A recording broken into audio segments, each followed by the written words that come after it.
Judges is a tough book. It's raw and honest about the failures of God's people. It doesn't shy away from the harsh realities and the mistakes made by the Israelites. The book is filled with stories of disobedience, idolatry, and the consequences that follow. Yet amidst the chaos and the recurring cycles of sin, there are glimmers of hope and redemption.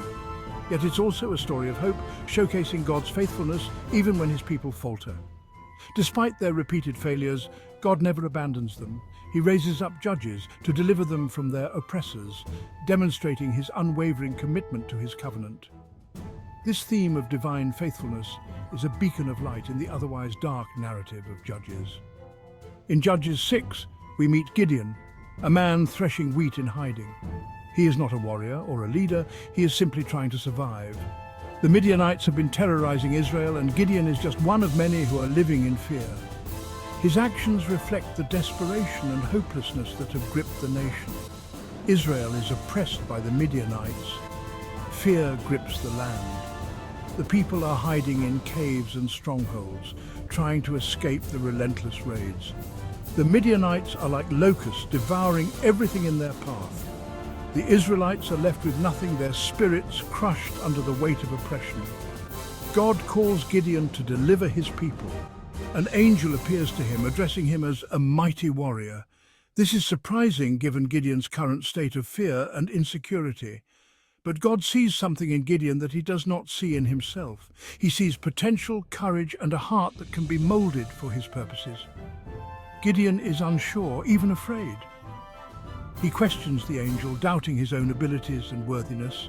He asks for signs to confirm that it is truly God speaking to him. His hesitation is understandable. The task ahead is daunting, and he feels inadequate. But God is patient with Gideon, providing the reassurance he needs. But God sees a leader in Gideon. He sees beyond the fear and the doubt. He sees a man who, with divine empowerment, can rise to the occasion. God's vision for Gideon is not limited by human weaknesses. He knows that with his strength, Gideon can become the leader Israel needs. He gives him strength and courage. Gideon accepts the call. He gathers an army. Despite his initial reluctance, Gideon steps into his role. He rallies the men of Israel, preparing them for the battle ahead. His transformation from a fearful man to a determined leader is a testament to the power of God's calling. He is ready to face the Midianite threat head-on. It won't be easy. The Midianites are numerous and powerful, but Gideon's faith in God gives him the courage to confront them. He knows that the battle is not just physical, but spiritual. It is a fight for the soul of Israel, but Gideon knows God is with him. This assurance is his greatest strength. He prays for guidance and strength, and God reassures him of his presence. This divine support is crucial for Gideon, as it fortifies his resolve and gives him the confidence to lead his people. He is ready to fight for his people and for God's justice. Gideon's mission is not just about defeating the Midianites, it is about restoring Israel's faith in God. He is fighting for a higher cause, one that transcends the immediate threat. His journey is a testament to the transformative power of faith and obedience. This is the beginning of Gideon's journey, a journey that will test him in ways he never imagined. It is a path filled with challenges and uncertainties, but also with divine encounters and miraculous victories. Gideon's story is a powerful reminder that God can use anyone, regardless of their background or fears, to accomplish his purposes. Imagine living in constant fear. That was the reality for the Israelites under Midianite oppression. For 7 years, the Midianites, along with the Amalekites and other people groups, had raided their land. These weren't just quick attacks. The Midianites would stay for months, devouring everything. They would steal their crops, their livestock, leaving nothing behind. Families went hungry. Children cried themselves to sleep. Desperation filled the air. The Israelites cried out to God for deliverance. They had forgotten God's power. They had turned away from him. But in their desperation, they remembered their true deliverer.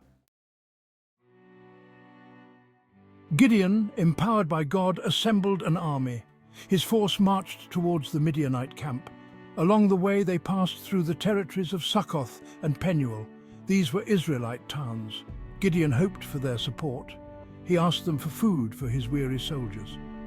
"Give us bread," he pleaded, "for we are pursuing Zebah and Zalmunna." But the leaders of Succoth scoffed. "Do you already have the hands of Zebah and Zalmunna in your possession?" they mocked, "that we should give bread to your army?" Penuel too echoed the same arrogant refusal. Tired, hungry, and facing a powerful enemy, Gideon and his men were denied even the simplest act of kindness. Despite the setbacks, Gideon and his men pressed on.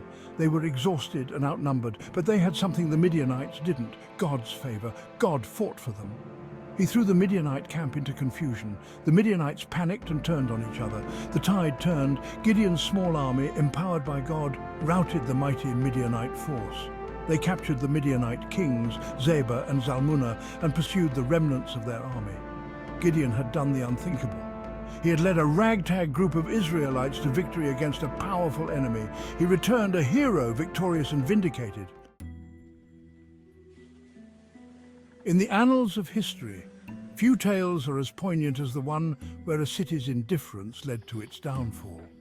News of Gideon's victory spread like wildfire. The once doubted leader had triumphed against overwhelming odds, defeating the Midianite kings, Zebah and Zalmunna. His name was on every tongue, his deeds the subject of every conversation. He returned to Succoth, the city that had denied him bread in his hour of need.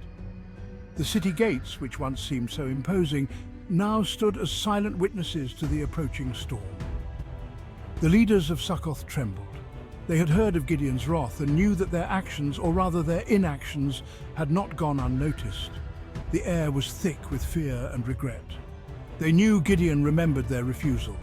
The elders, who once felt secure in their decision, now faced the consequences of their heartlessness. Their minds raced, searching for a way to placate the vengeful warrior. "Where are the men who mocked me, saying, 'Do you already have the hands of Zebah and Zalmunna in your possession, that we should give bread to your weary men?' Gideon demanded. His voice was a thunderclap, echoing through the halls of the city. He had not forgotten their insults, their lack of compassion. Every slight, every word of derision was etched in his memory. The pain of his men, the hunger they endured, fueled his anger. He seized the elders of the city. His soldiers, loyal and fierce, moved swiftly, capturing the leaders who had once turned him away. The tables had turned, and now it was Gideon who held the power. Then he took thorns of the wilderness and briars. These were not just tools of punishment, but symbols of the harsh lesson he intended to impart. With these, he taught the men of Succoth a painful lesson. The thorns bit into their flesh, a physical manifestation of the pain they had caused through their indifference. He punished them severely for their callousness. The cries of the punished echoed through the city, a stark reminder of the cost of apathy. Their indifference to the plight of their own people had come at a steep price. The city of Succoth would never forget the day they faced Gideon's wrath, a day that would be etched in their collective memory for generations to come. Gideon didn't stop with Succoth. He moved on to Penuel, the other city that had refused him aid. Like Succoth, Penuel's leaders panicked. They had chosen comfort over compassion. Now they faced the consequences. Gideon, fueled by righteous anger, tore down their tower. This tower was more than just a structure. It was a symbol of their pride, their self-reliance. By destroying it, Gideon delivered a message. Their refusal to stand with their people had cost them dearly. They had chosen safety over solidarity. Now their sense of security lay in ruins. The fall of their tower was a stark reminder of the consequences of their actions. The weight of justice. Was Gideon's response justified? Gideon's actions force us to confront a difficult question. Was his punishment of Succoth and Penuel justified? On the surface, it seems like an overreaction. After all, he had achieved a great victory. Shouldn't he have shown mercy? However, Gideon's actions reveal a deep sense of betrayal. Succoth and Penuel weren't neutral parties. They were his own people. They had abandoned their own kin in a time of desperate need. Their refusal to help wasn't just about bread. It was about denying their shared heritage, their responsibility to one another. In Gideon's eyes, Their apathy was a betrayal of the covenant, a sin against God and their people.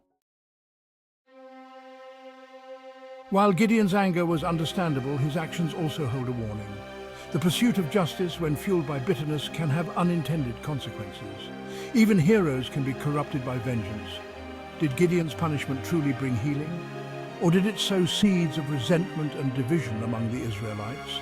The story doesn't explicitly tell us, but it raises important questions about the nature of justice and the dangers of allowing vengeance to consume us.